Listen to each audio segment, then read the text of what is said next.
investor muda, selamat datang di another episode of CMC Podcast. Gimana nih teman-teman nih kabarnya? Semoga teman semua senantiasa dalam perlindungannya dan sehat-sehat selalu ya. Perkenalin, aku Kayla yang bakal menemani kalian semua dalam podcast ini. Pada kesempatan kali ini nih, kita bakal berbagi cerita mengenai dunia pasar modal. Nah, dimulai dari pengertian dasar sampai fokus pada IPO. Jadi, jangan lupa siapkan catatan kalian karena kita bakal menyelam lebih dalam. Kita bakal kupas-kupas materi seru ini. Sebelum kita masuk ke pembahasan yang lebih spesifik nih, gimana kalau kita bahas dulu mengenai apa sih pasar modal itu? Secara sederhana, pasar modal adalah tempat di mana bertemunya investor dan perusahaan ataupun ya pemerintah yang membutuhkan modal. Di sini, investor bisa melakukan transaksi jual beli seperti saham, obligasi, atau instrumen modal lainnya. Nah, contohnya nih, sebagai perumpamaan, bayangkan ya, ada sepotong kue besar, nah yang hanya dimiliki oleh penjualnya saja. Nah, kemudian kue ini itu dipotong dan dijual. Nah, siapa saja memiliki sepotong kue ini tuh merupakan esensi dari pasar modal. Kenapa sih pasar modal itu penting? Nah, karena dengan adanya pasar modal nih, perusahaan bisa memperoleh dana untuk berkembang dan para investor pun memiliki kesempatan untuk berpartisipasi dalam pertumbuhan ekonomi.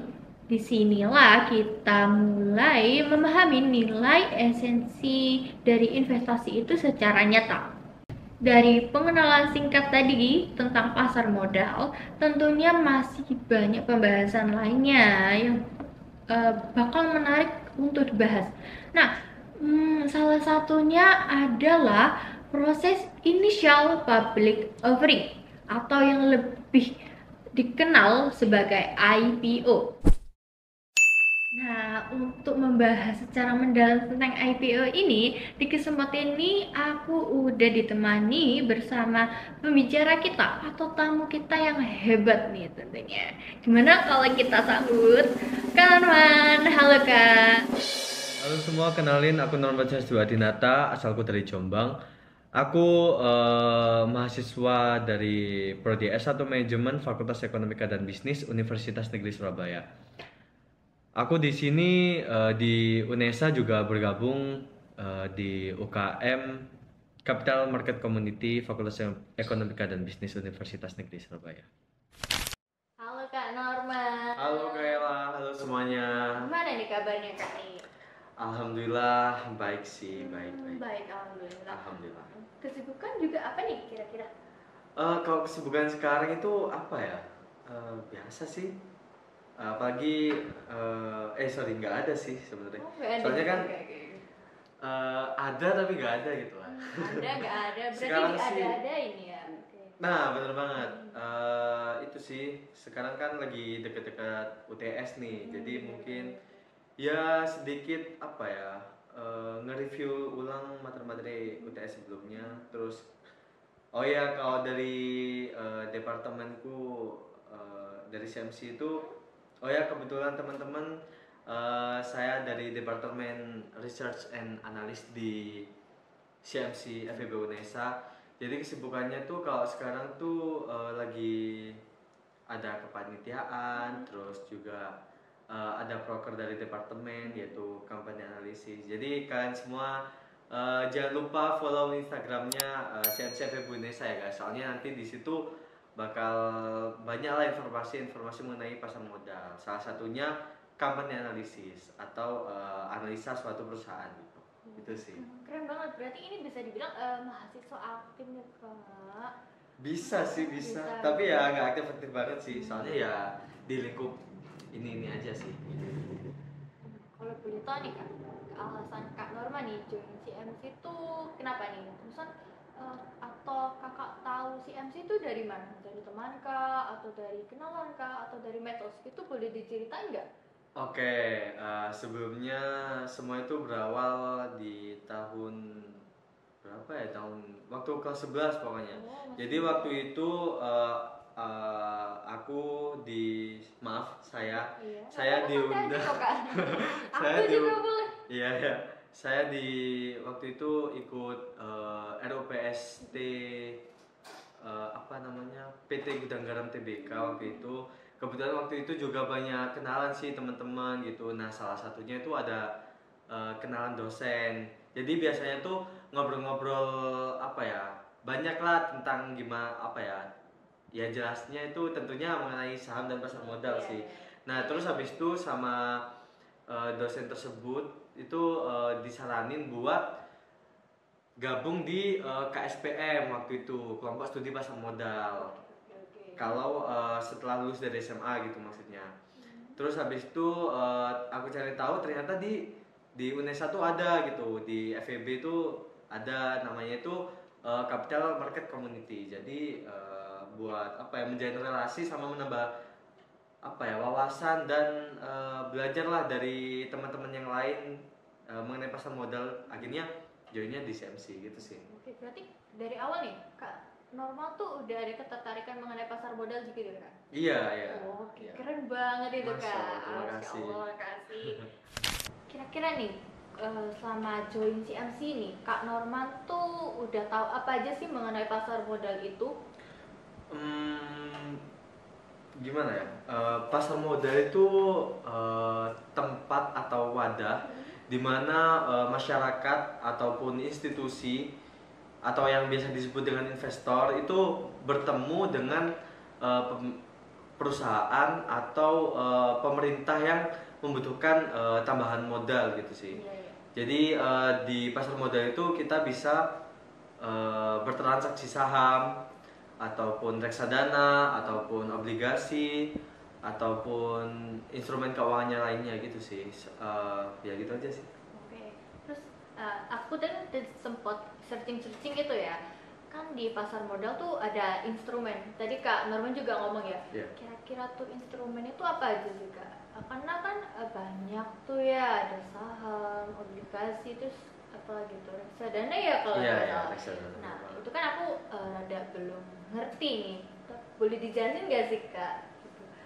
Singkat-singkat aja, nggak usah yang panjang-panjang banget Kak. Intinya aja itu Oke, apa gitu. beberapa saja ya. Oke. Yang pertama itu saham. Saham. Nah, Saham. kalau saham itu kita itu apa ya, bahasa singkatnya lebih apa ya, sederhananya itu kayak kepemilikan gitu. Kepemilikan perusahaan. Iya benar, Ya, perusahaan. oke. Jadi kayak seumpama nih perusahaan tuh butuh modal, butuh tambahan modal. Nah perusahaan itu bisa eh, apa ya namanya, mendapatkan tambahan modal melalui inisial public offering gitu. Jadi perusahaan itu menjual saham atau menjual kepemilikan entah Dari itu. perusahaan tersebut Nah ya. bener banget gitu sih. Oke, oke. Terus kemudian untuk yang kedua itu reksadana. Reksadana. Nah, kalau reksadana itu kayak gini, kita punya modal nih, kita punya uang, Oke. tapi kita kurang tahu gimana sih cara terjun investasi langsung kayak beli saham, obligasi atau yang lainnya gitu. Nah, kita itu bisa memilih instrumen keuangan yang satu ini, yang reksadana ini. Reksadana. Ya, jadi konsepnya tuh kita itu menitipkan uang ke apa namanya, ke manajer investasi, disebutnya itu manajer investasi. Jadi manajer investasi itu kayak orang atau institusi yang cukup expert nih atau cukup baik dalam mengelola apa ya, mengelola dana untuk diinvestasikan gitu. Jadi kita titip uang ke mereka, mereka yang ngelola, nanti kita bagi hasil dengan mereka dengan sekian persen atau gimana gitu sih. Oke. Ya. Paham. Oke, paham nih, paham. Oke, kemudian yang ketiga itu obligasi. Jadi obligasi itu yang bisa nerbitin itu setauku ya itu ada pemerintah sama perusahaan. Pemerintah sama perusahaan. Ya, Oke. yang jadi obligasi itu surat utang. Jadi kayak contoh nih, pemerintah butuh tambahan modal buat apa ya, kayak pembangunan infrastruktur atau yang lain gitu, pemerintah bisa nerbitin yang namanya surat utang atau surat berharga negara gitu. Oke. Ya gitu sih.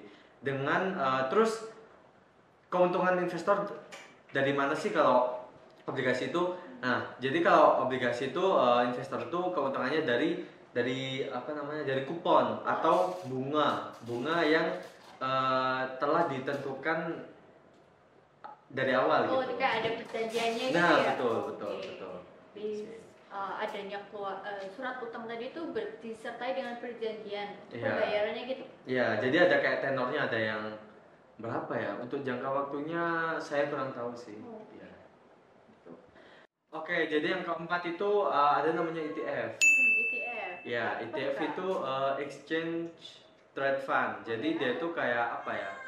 Gabungan dari saham ataupun reksadana yang bisa dijual belikan atau ditransaksikan di pasar modal Oke, gitu oke, sih. oke. Tuh. Oke, dari sekian banyak instrumen yang Kak Norman jelaskan nih, aku udah ada pencerahan nih Kak. Tapi masih mungkin bisa kasih saran nih Kak. Apa instrumen apa yang bagusnya nih dipilih buat pemula nih untuk masuk ke pasar saham? Oke, buat kalau dari segi instrumennya itu ya itu sih tergantung dari profil risiko masing-masing sama seberapa lama jangka panjang kita untuk berinvestasinya. Oke, oke. Jadi untuk yang paling awal nih, kalau buat yang pemula itu bagusnya di reksadana. Reksadana, Ya. oke. Jadi Untuk kita pemula. ya benar. Jadi kita itu nitipin uang ke orang yang lebih orang yang lebih expert buat mengelola dana dari kita gitu. Terus kita dikasih timbal balik berupa bagi hasil. Oh iya, gitu, bagi hasil. Selanjutnya juga buat pemula itu cocoknya obligasi. Oke, Nah, obligasi. ya. Jadi tapi kalau obligasi itu ada kayak apa ya namanya minimal gitu Minimal. buat kita beli obligasinya gitu. Jadi nominal rupiahnya. Iya, jadi kayak kita itu ada obligasi yang baru nih diterbitin sama pemerintah, minimal belinya berapa juta gitu, kayak Berapa misalnya juta? ya 1 juta gitu dengan imbal hasil dengan bunga sekian persen, kayak contohnya 5%, 5,5%, 6% dan yang lain-lain gitu sih. Kemudian kalau mau yang sedikit lebih apa ya, lebih Expert gitu, yang lebih bukan next level. ya lebih next level, bisa ke ETF ataupun saham gitu sih. Ya jadi saham itu lebih cocoknya buat yang apa ya, yang udah paham banget dan buat tipe orang yang agresif Oh, gitu. agresif. Oh, Iya, agresif banget ya? soalnya gini, kalau saham itu dia itu gimana ya, harganya itu tentunya volatile gitu. Jadi sesuai lah dengan yang namanya high risk high return gitu. Jadi kalau di saham itu dia tuh untuk dari segi return itu memang cukup tinggi, tapi dari segi resiko juga tinggi juga gitu sih. Jadi sesuai lah high risk high return gitu sih. Nah, ada lagi nih yang aku mau tanyain, gimana sih caranya menentukan perusahaan tuh bagus buat dijadiin investasi gitu Kak? Tahu nggak gimana? Oh, jadi buat apa ya namanya? Buat cara kayak nentuin saham apa sih yang bagus buat kita berinvestasi gitu ya? Iya, gitu. Oke, yang jadi gini, buat kita menganalisa saham perusahaan, kita itu bisa dengan pakai dua metode nih. Yang pertama itu analisis fundamental sama analisis teknikal. Nah, kalau analisis fundamental sendiri itu kita itu dengan cara melihat laporan keuangan perusahaan, kemudian valuasinya saat itu bagaimana, kemudian prospek perusahaan kedepannya itu gimana, terus dan yang lain-lain sih. Tapi dia itu lebih berfokus kepada kesehatan perusahaan itu sendiri. Kesehatan Ya, jadi perusahaan. keuangannya gitu. Oh, oke, keuangan. Ya. Kemudian oh ya, untuk yang analisis fundamental sendiri itu cocoknya itu buat jangka panjang. Jangka panjang. Iya, buat kita berinvestasi jangka panjang gitu sih. Jangka panjang tuh kira-kira berapa tahun sih Kak, minimal idealnya gitu? Oke, biasanya tuh ya dari jangka waktu yang jelas itu lebih dari 1 tahun sih ya. Lebih dari 1 Ya, tahun. Oke. kayak 1 sampai 3 tahun atau 3 tahun sampai 5 tahun gitu sih. Oke, jadi yang kedua itu ada yang namanya analisis teknikal. Jadi kita itu kayak menganalisa apa ya namanya, psikologi dari perilaku pasar gitu. Jadi kita itu kayak membaca grafik harganya gitu, teman-teman. Kayak contohnya dan beberapa istilah itu kalau di analisis teknikal di grafiknya itu ada namanya support sama resisten atau bisa juga supply and demand gitu. Jadi gini, kalau seumpama harganya itu turun, kemudian di suatu titik itu terjadi pembalikan arah, itu titik itu bisa disebut sebagai support gitu. Jadi di mana pelaku pasar di situ tuh terjadi apa ya namanya, tekanan beli yang tinggi sehingga harganya jadi terbalik gitu ya, awalnya menurun terus mantul naik ke atas gitu ya. Jadi kayak support itu bisa disebut sebagai lantai. Ya. Kemudian kalau dari kalau resisten. Nah, jadi kalau resisten itu harga itu grafik harga itu sedang menunjukkan kenaikan ya. Jadi harganya waktu itu naik tuh kan, candlenya itu naik. Kemudian di satu titik itu terjadi pembalikan arah. Jadi dia itu yang awalnya naik terus jadi turun. Nah, titik itulah yang terjadi pembalikan itu disebut sebagai resisten atau juga bisa disebut sebagai atap gitu. Jadi kayak udah mentok nyentuh atap, akhirnya balik lagi turun ke bawah. Terus di bawah ada lantai yang namanya support sehingga mantul lagi ke atas. Jadi kalau salah satunya ditembus itu bakal terjadi kalau seumpama nih support harganya turun terus menembus support sebelumnya gitu, harganya berpotensi turun lebih dalam gitu. Kemudian kalau resisten harganya naik kemudian ditembus, itu berpotensi naiknya lebih tajam lagi gitu. Kayak dia bakal mencari resisten selanjutnya gitu sih. Oh iya, terus juga di analisis teknikal itu kita juga bisa menggunakan beberapa indikator buat apa ya, membantu kayak buat buat membantu kayak mengonfirmasi dari analisa grafik yang telah kita yang telah kita baca gitu lah. Jadi kayak contohnya beberapa indikatornya itu ada namanya volume transaksinya, kemudian ada namanya MACD, ada MACD gitu. Ya. Terus ada juga namanya RSI, stochastic RSI, kemudian EMA, terus kemudian MA atau moving average, kemudian BB atau Bollinger Bands, terus banyak banget indikator yang bisa digunakan. Iya, gitu banyak banget ya sebutannya gitu ya. Iya, masih banyak. Jadi bisa bebas menggunakan indikator yang mana itu tergantung kebutuhan. Iya, tergantung kebutuhan investornya gitu sih. Soalnya setiap orang punya strategi masing-masing kan. Kira-kira masing-masing buat milih itu enaknya apa ya, efisiennya apa gitu. Oh iya, yang paling sering dipakai juga itu Fibonacci biasanya. Iya, gitu sih. Ya. Untuk penjelasan mengenai teknikal sama fundamental lebih jelasnya, kalau dijelasin di sini tuh terlalu terlalu panjang gitu. Ya, gitu sih. Jadi kita move ke pembahasan yang selanjutnya nih. Oke. Jadi kan setelah banyak sebutan-sebutan tadi yang nggak bisa dijelaskan lebih lanjut karena bakal makan waktu banyak pembahasannya. Gimana kalau kita pindah nih ke materi lainnya yang ke inti pembahasannya lah dari situ tadi. Jadi apa ya?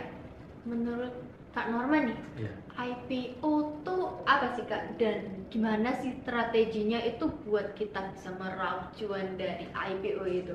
Oke, di awal tadi kan kalau nggak salah saya sempat menyinggung mengenai IPO, Iya, initial public iya. offering. Jadi IPO itu kayak perusahaan itu butuh tambahan modal buat ekspansi bisnis atau kebutuhan untuk belanja modal yang lainnya gitu. Jadi perusahaan itu bisa menjual kepemilikannya berupa saham yang dimana itu satuannya itu lembar, tapi untuk yang ditransaksikan di Bursa Saham Indonesia itu eh, lot. Lot. Ya, jadi satu lot itu ada 100 lembar. Oke, jadi satu lot itu Ya, nilainya satu lot. 100 lembar. Ya, dia itu jumlahnya 100 lembar Oke. gitu. Nah, jadi perusahaan itu bisa menjual kepemilikannya itu kayak contohnya nih, menjual kepemilikannya sebanyak berapa ya? Anggap aja contoh ya, Contoh, 1 oke. juta 1 juta lembar saham. Oke, 1 juta lembar Apa tuh saham ya? dengan harga 100 per lembarnya. Oke. Oke, jadi tinggal dikalikan aja, berarti 100 dikali 1 juta lembar itu tadi gitu. Dan sebanyak itulah apa namanya, perusahaan itu menerima modal dari para investor gitu.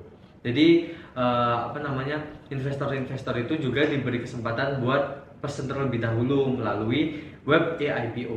Oh, ada webnya sendiri. Ya, ada berarti? webnya sendiri. Terus juga di beberapa aplikasi sekuritas juga ada sih yang menyediakan fitur buat pemesanan langsung melalui aplikasinya gitu. Kayak salah satu contohnya itu fitur baru di Sukor Sekuritas nih. Oh, ada nih ternyata. Iya, ada di aplikasi Spot dari Sukor Sekuritas itu sekarang sudah ada fitur baru buat kita pesen nih apa namanya saham-saham yang mau IPO gitu. Jadi kita nggak perlu repot-repot nih buat Oh, jadi kita login udah ke tahu. website.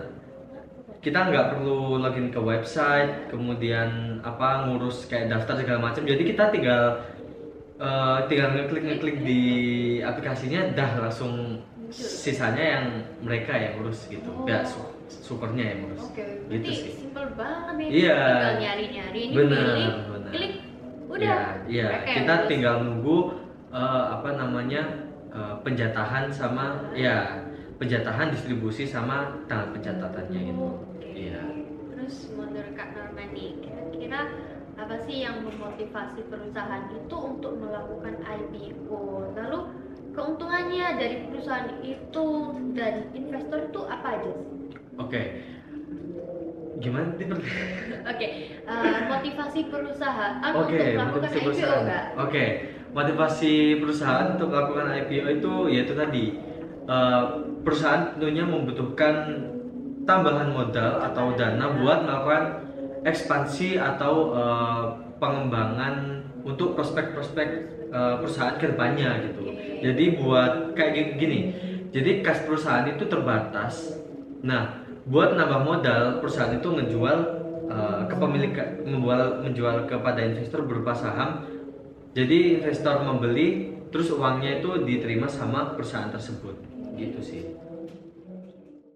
Nah, Kak, di setiap kesempatan investasi nih kan, tentunya ada resiko nih yang bakal kita dapatin Iya, untuk tentunya. kedepannya Iya, ya. iya. Nah, kira-kira apa aja sih Kak tantangan dan resiko yang bisa dipertimbangkan gitu oleh para investor sebelum berpartisipasi dalam IPO?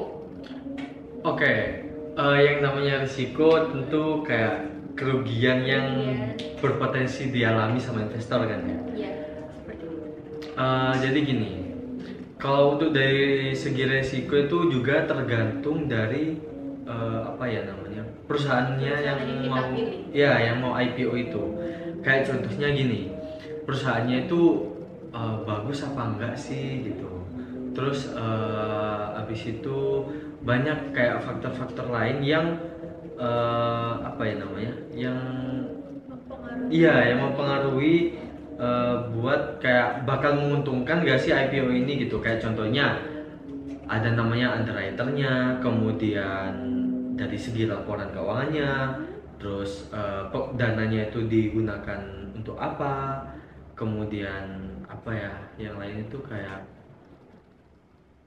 oh ya, jumlah berapa banyak saham yang disebar ke publik, terus dari segi apa namanya, dari segi pemegang saham sebelumnya itu ada divestasi apa enggak sih gitu, dan yang lain-lain gitu sih. Masih banyak. Ya, kemudian dari kayak keuntungannya itu ya, itu juga balik lagi ke perusahaannya gitu. Soalnya kalau perusahaannya maaf kurang bagus gitu sehingga minat investor sedikit, bisa saja nanti di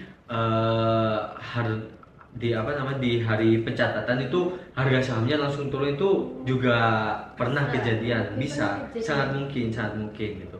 Jadi minat investor juga sangat apa ya, sangat berpengaruh terhadap saham iya, terhadap saham IPO itu sih. Iya, itu sih.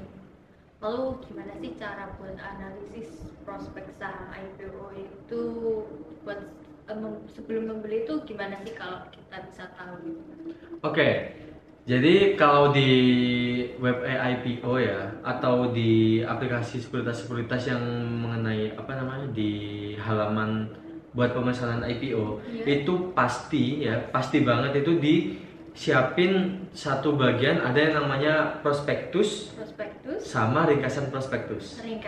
Iya. Jadi dari apa namanya, ringkasan prospektus itu atau dari prospektus itu bisa dilihat gitu, yang pertama dari ada namanya laporan keuangan.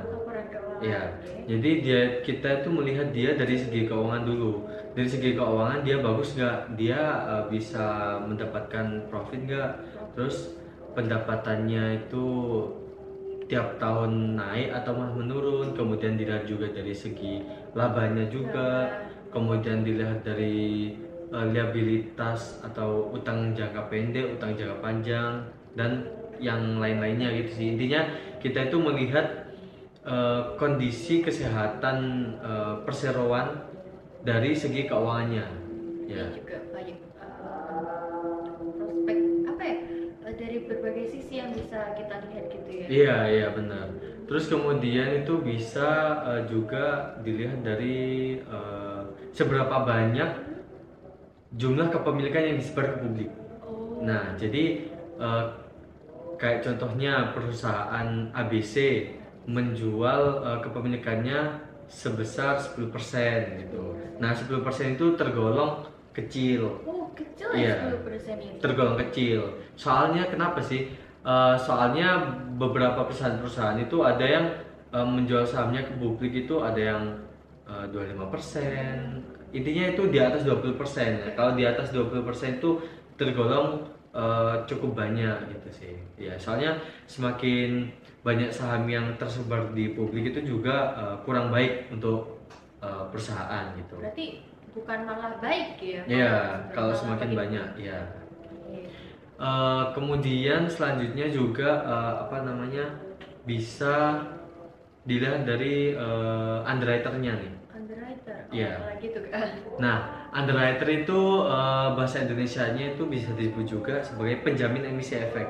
Jadi dia itu kayak sekuritas yang diberi apa ya, yang diberi kepercayaan oleh perseroan untuk membantu jalannya IPO gitu. Jadi mulai dari menentukan harga, kemudian tanggal buat penawaran umum, penawaran awal, penjatahan, distribusi, sama pencatatan perdananya gitu.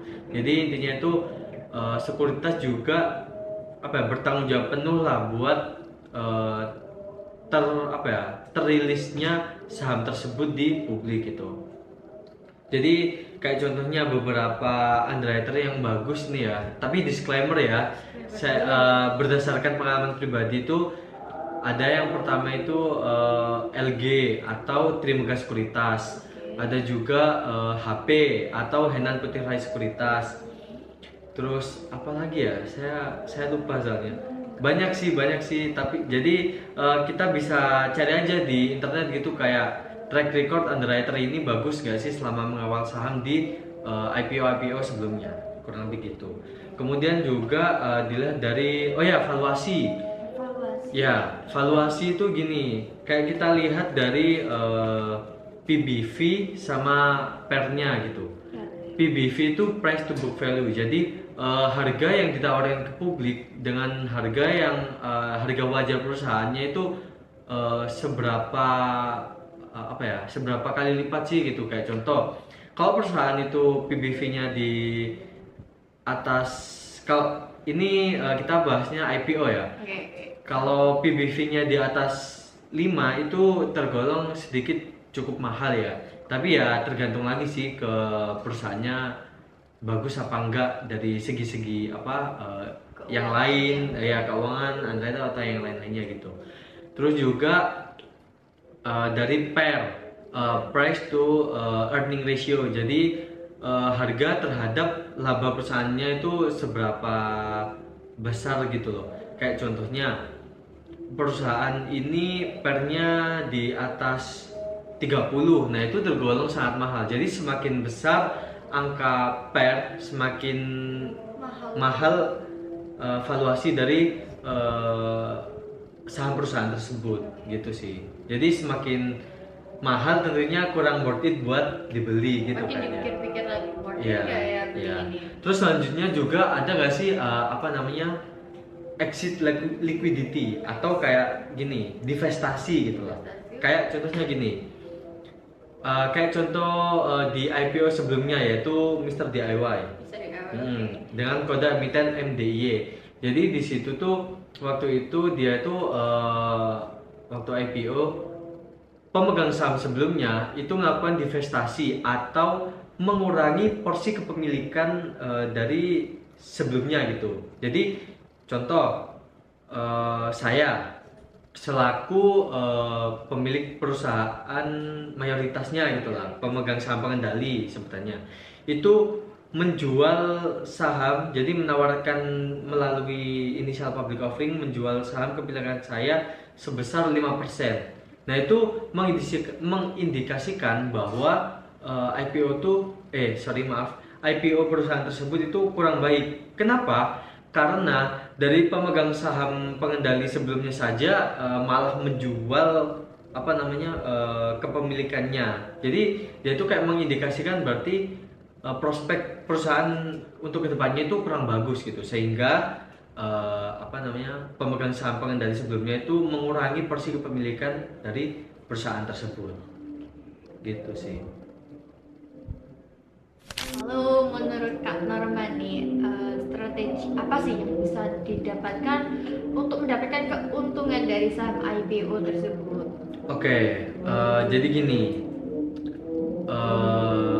ada dua sih, ya, buat jangka pendek dan jangka panjang, gitu. Jadi kalau gini, kalau kita berinvestasi di saham yang IPO, selagi dia itu dari segi keuangan, kemudian prospek kedepannya itu bagus, kemudian kondisi ekonomi global juga mendukung dari sektor perusahaan tersebut, itu bisa digunakan buat jangka panjang gitu. Jadi kita track recordnya bagus, dia worth it lah buat jangka panjang. Gitu. Kemudian kalau dari selanjutnya itu kalau buat jangka pendek itu kayak contohnya gini, perusahaan itu dia itu unggul di beberapa poin aja nih, jadi kayak kurang worth it buat diinvestasikan secara jangka panjang gitu. Jadi kita setelah ikut pemesanan, kemudian kita mendapatkan penjatahan, kemudian melalui pendistribusian juga. Nah di hari H pencatatan sahamnya di bursa itu kita juga bisa langsung menjual sahamnya tuh ketika sahamnya udah naik gitu. Kalau sahamnya naik ya gitu. Naik. Ya, jadi ada sebutannya itu YPC kalau teman-teman nyebut itu. YPC. Ya, YPC itu yang penting cuan. Yang pentingnya. Ya, jadi kayak kita itu memanfaatkan momentum aja gitu loh. Kayak perusahaannya tuh prospek kedepannya kurang bagus, tapi kita bisa memanfaatkan momentum dari IPO tersebut. Jadi kita ikut pesan, kemudian di hari H atau beberapa hari ke depannya itu langsung kita jual gitu. Nah, buat kayak tipsnya ya, kalau dari saya gini, kalau seumpama pada hari H listing, kemudian antrian kolom bid, ya, kalau kondisinya saham itu lagi arah ya, auto reject atas. Jadi kayak peningkatan maksimal suatu harga saham dalam satu hari gitu ya. Itu bisa dilihat dari kolom bidnya. Nah, kalau seumpama antrian bidnya yang paling atas itu lebih dari 500.000, itu insya Allah sampai close market insya Allah ditutup tetap arah, tetap aman. Jadi bisa dijual ke esokan harinya. Atau kalau seumpama di bawah 500.000 itu dikhawatirkan nanti tiba-tiba banyak terjadi tekanan jual yang tinggi sehingga harga saham bisa tiba-tiba turun gitu sih. Jadi kudu pinter-pinter ya, bacanya aja betul. Ya kita biar mendapatkan keuntungan. Iya betul. Terus menurut Kak Norma nih, ada nggak sih pengamatan kakak tuh kira-kira perusahaan yang melakukan IPO yang bisa dijadikan inspirasi gitu? Terus ada nggak sih yang apa ya sukses dari bukan IPO itu? Oke, jadi gini, kalau menurut saya ya, contoh IPO yang akhir-akhir ini aja ya, yang akhir-akhir ini bagus itu dari sektor energi biasanya. Ya, kayak contohnya yang baru Januari kemarin itu PT Raharja Energi Cepu Tbk dengan kode emiten Ratu itu dia dia itu bergerak di sektor migas. Ya, minyak bumi dan gas alam gitu. Seingat saya gitu. Dia itu dia itu cukup banyak dimintatin investor itu karena dia cukup bagus dari segi keuangan, kemudian dari segi pemegang sahamnya juga bagus, kemudian prospek kedepannya juga bagus. Terus beberapa analis dari saham-saham IPO yang biasanya memberikan insight ke publik itu juga bilang bahwa kalau seumpama blok Jabung atau blok Cepu dieksplorasi lebih luas lagi itu bakal bakal bagus lah buat prospek perusahaan kedepannya gitu. Itu sih. Jadi sebenarnya gimana ya, tergantung dari perusahaannya juga sih, dia sehat gak sih kayak keuangannya, terus prospek kedepannya itu bakal gimana gitu. Oh iya, tadi saya lupa menyampaikan dari itu, buat menganalisa saham IPO-nya kita juga perlu melihat dari segi penggunaan dananya. Ya. Gimana? Nah, penggunaan dana investor modal dari investor itu bakal digunakan buat apa sih gitu. Kayak contoh yang bagus tuh buat belanja modal, ekspansi bisnis, kemudian ya intinya itu yang bagus lah buat prospek perusahaan kedepannya. Tapi kalau yang kurang bagus tuh contohnya kayak kalau digunakan untuk bayar utang, kemudian ya itu sih yang paling sering itu kalau digunakan buat bayar utang itu sih. Ya. Kalau kayak contohnya ada salah satu saham IPO, tapi saya lupa waktu itu kode emitennya apa, perusahaannya apa. Tapi yang jelas dia itu di hari H waktu pencatatan di bursa itu dia malah turun. Ya, langsung turun menyentuh ARB atau auto reject bawah. Jadi dia itu penurunan maksimal suatu harga saham dalam satu hari. Dan dia itu langsung jadi setiap hari dia itu turun terus sampai menyentuh angka 50 atau yang biasa disebut gocap. Iya, jadi itu disebut gagal ya karena sangat minim sekali minat investor terhadap saham IPO tersebut gitu sih ya. Oh ya, menurut Kak Norman, kira-kira untuk saat ini ada nggak sih perusahaan yang sedang melakukan IPO gitu Kak? Ada. Ada. Oh. Jadi untuk saat ini tuh ada tiga, maaf, ada berapa ya? Ada Medela. Ada tiga. Ya, ada tiga perusahaan yang mau melakukan initial public offering. Contohnya itu salah satunya itu UP. Ya permen UP, perusahaan permen UP itu. Kemudian ada juga Medela Patentia Tbk. Kemudian ada juga Fore Kopi Indonesia Tbk. Jadi tahu gak sih yang perusahaan kopi Fore itu? Ya, Fore itu, ya itu sih. Jadi ada, oh ya, kalau apa namanya, kalau UP itu kapan ya listingnya itu nggak, kapan ya? Saya juga lupa sih. Jadi kalau apa namanya, kalau untuk Medela sama apa tadi Fore Kopi itu tadi itu dia listingnya bulan April. Tapi kalau yang UP ini maaf saya lupa, soalnya saya kurang tertarik sih. Jadi kurang apa ya? Research gitu. Iya benar gitu sih. Wah, pembahasan yang sangat informatif sekali ya Kak Norman.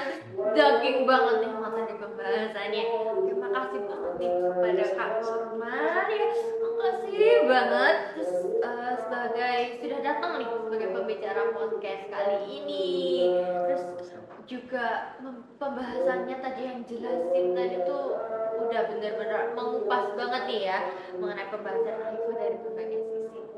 Mungkin ada sepatah dua kata nih oleh Kak Norman buat teman-teman nih. Sama-sama ya. Dan juga terima kasih banyak sebelumnya juga kepada teman-teman yang sudah menonton video ini. Terus juga saya mengucapkan mohon maaf sebesar-besarnya kalau seumpama ada yang miss atau ada yang kurang atau ada yang salah dari apa yang telah saya sampaikan. Kita juga belajar bareng di sini, jadi bisa tolong untuk koreksinya nanti bisa drop di kolom komentar di bawah. Jangan lupa ya, drop komen. Jangan lupa subscribe juga ya guys. Subscribe centang ya semua. Terima kasih banyak sebelumnya. Terima kasih banget ya Kak. Demikian podcast kali ini ya, dari pasar modal nih, pembahasan paling dasar sampai ke pembahasan mengenai IPO perusahaan ya. Terima kasih untuk kalian yang telah mendengarkan dan tentunya terima kasih juga kepada Kak Norman sekali lagi atas waktunya juga ya. Oh iya sebentar saya lupa. Oh ya teman-teman, jadi jangan lupa juga follow Instagramnya Siap-Siap FEB Unesa karena di sana pembahasan bedah mengenai ringkasan prospektus atau prospektus dari saham IPO itu juga nanti akan di-share di Instagramnya. Jadi jangan lupa di follow ya guys. Jangan lupa di follow. Ya, jangan sampai ketinggalan informasinya. Jadi itu kayak buat pertimbangan kalian, ini bagus gak sih atau enggak dari segi prospektus dan yang lain-lainnya gitu. Buat keputusan ikut ke pembelian atau pemesanan saham IPO tersebut. Gitu sih guys. Makasih banget ya. Jangan lupa ya buat kalian juga untuk like dan subscribe dan juga share ya konten ini untuk mengenal dunia investasi yang lebih baik. Sampai jumpa di episode podcast selanjutnya. Tetap semangat dan sampai jumpa. Sampai jumpa. Terima kasih.